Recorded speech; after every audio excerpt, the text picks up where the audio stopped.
Samajwadi party की ये मांग थी कि सदन चले और सदन बहुत कम दिनों के लिए चलाया गया।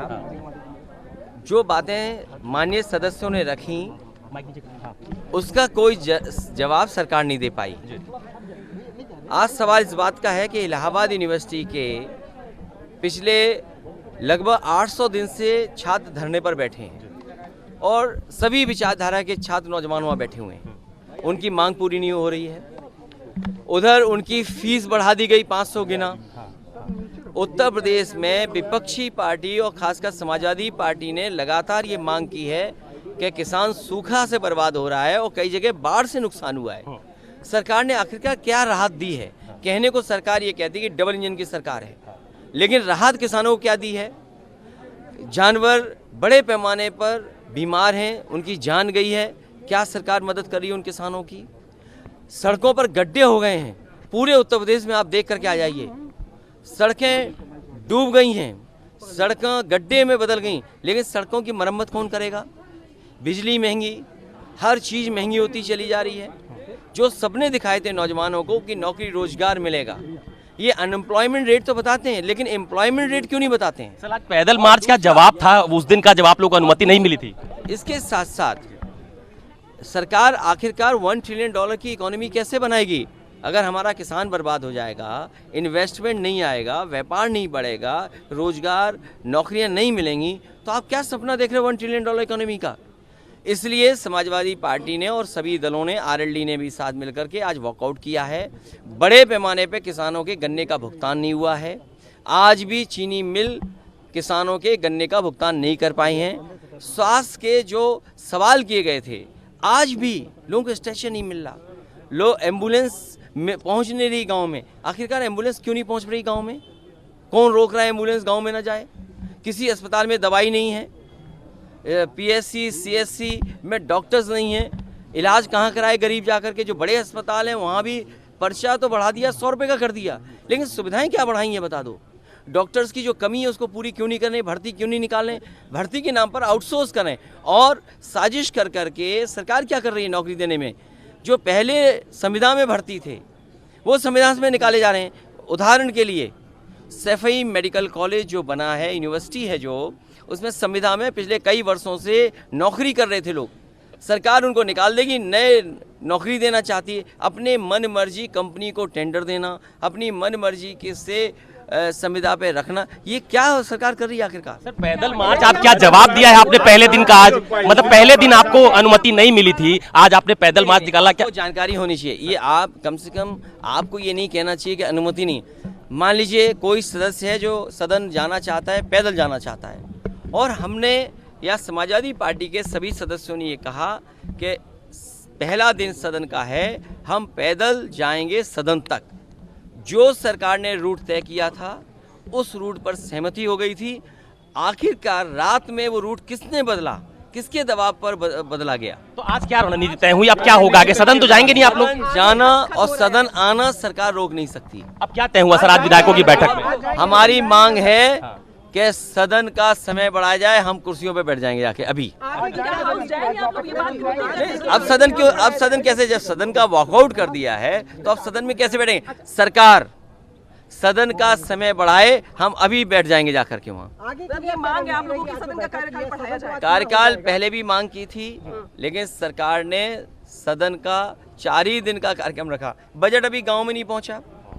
मंत्री बोलना चाहेंगे, जवाब नहीं दे रहे मंत्री। आखिरकार बजट इतने दिनों बाद भी जिलों में क्यों नहीं पहुंचा? कई विभाग हैं जिनका बजट अभी जिलों में नहीं पहुंचा है। समाजवादी पार्टी प्रदर्शन अभी और करेगी क्योंकि मीटिंग की आप लोगों ने आगे की आप लोगों का रणनीति। अब आगे जब सदन आएगा तब अगली रणनीति बनेगी। पूरे सदन में आपने सरकार को घेरा, आगे क्या रणनीति बनाएंगे? देखिए, सरकार को जगाते हैं समय समय पर, सरकार से सवाल पूछते हैं, सरकार को उनका जवाब देना चाहिए। आखिरकार सूखा है, बाढ़ है, सरकार क्या राहत पहुँचा रही है?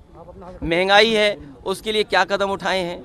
रोजगार नौकरी के लिए क्या कदम उठा रहे हो? आप $1 ट्रिलियन इकोनॉमी बनाना चाहते हो, लेकिन शिक्षण संस्थाओं को बर्बाद कर दोगे आप। इन्वेस्टमेंट आया नहीं। कहते हैं उत्तर प्रदेश में बड़े बड़े कारखाने लग गए हैं, किसी जिले में कारखाना लगाओ तो बता दीजिए आप। आजम खान के मुद्दे पर देखिए, ये आदरणीय आजम खान साहब को जानबूझ करके परेशान करना चाहते हैं ये लोग। पहले भी जेल उन्होंने भेजा।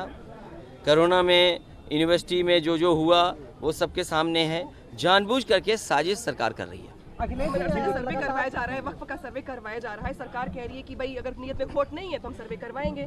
समाजवादी पार्टी का क्या रुख होगा? पहले सरकार ये कहती थी कि हम मदरसों को मॉडर्न करेंगे, उनके संस्थाओं को बेहतर करेंगे, उसके लिए बजट देंगे। सरकार ये बताए मदरसों की पढ़ाई को बेहतर करने के लिए क्या इंतज़ाम किया उन्होंने। और जहाँ इनको केवल मदरसे नहीं, हम तो ये दूसरी बात कहते हैं, संस्कृत के विद्यालय क्यों बंद हो रहे हैं, संस्कृत यूनिवर्सिटी को क्यों बजट नहीं दिया जा रहा है, संस्कृत के गुरुजन जो पढ़ाना चाहते हैं उनको सुविधाएं क्यों नहीं दे रहे हैं। आप संस्कृत को भी बढ़ाइए और मदरसों में अगर आप अच्छी पढ़ाई करा सकते हैं आप बजट दीजिए उनको भी, वो भी पढ़ाई लिखाई करें। केवल आपकी चुनाव पे नज़र है, समाज में बंटवारा रहे, जाति धर्म का झगड़ा लगा रहे, यही सरकार की मंशा है। चलिए, बहुत धन्यवाद। आज सदन से वॉकआउट इसलिए किया है, समाजवादी पार्टी और जितने भी विपक्षी दल हैं इस बात की मांग करते रहे कि सदन का समय बढ़ाया जाए। सदन का समय बढ़ा, इसको लेकर के पार्टी के और अन्य दलों का सरकार को यही कहना था कि समय कम दिया गया है। बहुत सारे मुद्दे हैं जो जनता से जुड़े हुए मुद्दे हैं, उन पर बहस और सरकार का जो जवाब आना चाहिए था वो जवाब संतुष्ट नहीं करता है। आज पूरे उत्तर प्रदेश में कुछ जिलों में सूखा है, कुछ जिलों में बाढ़ आ गई है और कल ही इतना पानी बरसा है कि मुख्यमंत्री जी खुद कार्यक्रम में शामिल नहीं हो पाए।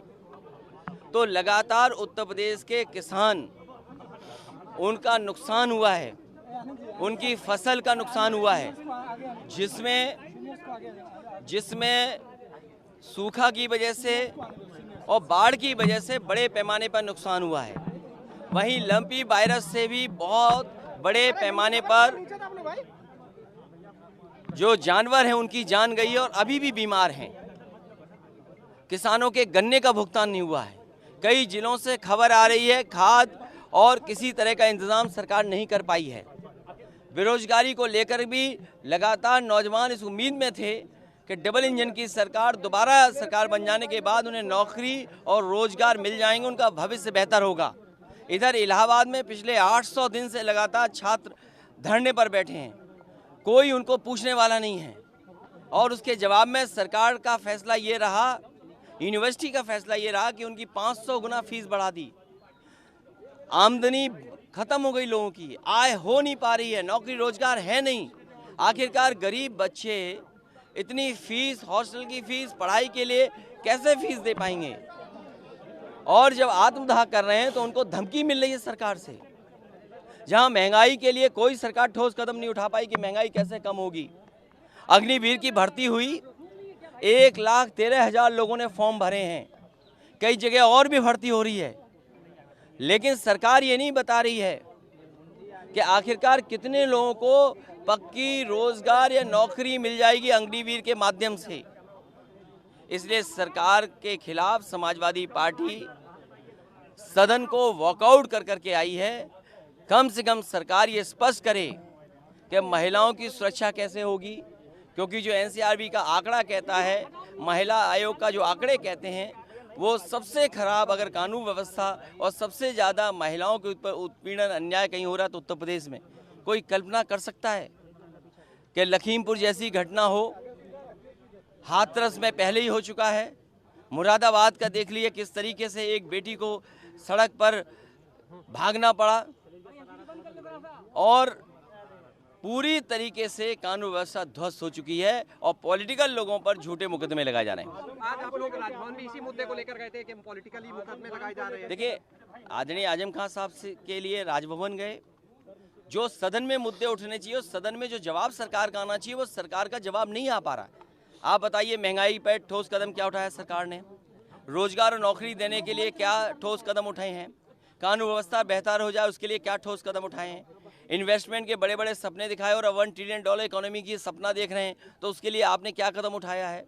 और सदन जब ज़्यादा चले तो आप सदन को क्यों 4 दिन में बंद कर रहे हैं? तमाम मंत्री अपना बजट बताना चाहते हैं, बजट की जानकारी देना चाहते हैं और सदस्य पूछना चाहते हैं कि आखिरकार उस विभाग ने काम क्या किया है। और इतने महीने हो जाने के बाद भी बजट के अभी तक जिलों में बजट नहीं पहुंचा है, फिर ये सदन में क्या कार्रवाई सरकार कर रही है।